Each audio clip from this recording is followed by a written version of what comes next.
कल एक पार्क में बैठा था कि एक औरत की आवाज़ आई, जिसे भी आइसक्रीम चाहिए वो मेरे पास आ जाए। इतना सुनते ही छोटे बच्चों से लेकर बड़े आदमी और औरतें उसके पास लाइन लगाकर खड़े हो गए, जो लगभग 25 लोग होंगे। मुझे थोड़ी शर्म तो आई, पर आइसक्रीम के लालच में जब इतने लोग खड़े तो मैं भी शर्म को भूलकर आइसक्रीम के लिए उन सब के पीछे लाइन में खड़ा हो गया। सबको आइसक्रीम मिल गई। जब मेरा नंबर आया, उसने पूछा, कौन हो तुम? बाद में पता चला वो सब एक साथ थे और पिकनिक मनाने आए हुए थे। कहते हैं हर बात औरत को नहीं बतानी चाहिए। आप क्या कहते हैं? एक औरत जेल में अपने खावन से मिलने गई। वापसी पर जेलर से कहा, तुम लोग मेरे खावन से इतनी मुशक्कत क्यों करवा रहे हो?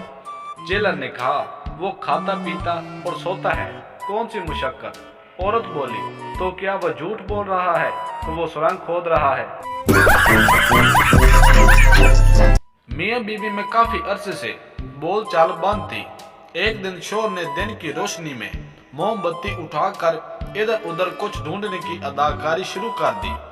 बीवी से रहा नहीं गया तो तंग आकर पूछ लिया, क्या ढूंढ रहे हो? शोर, तुम्हारी जुबान ढूंढ रहा था, शुक्र है मिल गई है।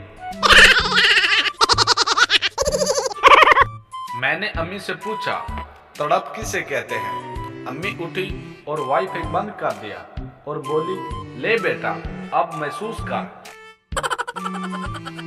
मैं चाय ठंडी करके पीता हूँ कि कहीं मेरे दिल में रहने वाले दुश्मन न जल जाएं। नसीहत करें भी तो किससे साहिब? यहाँ हर शख्स कहता है, मैनू पता है।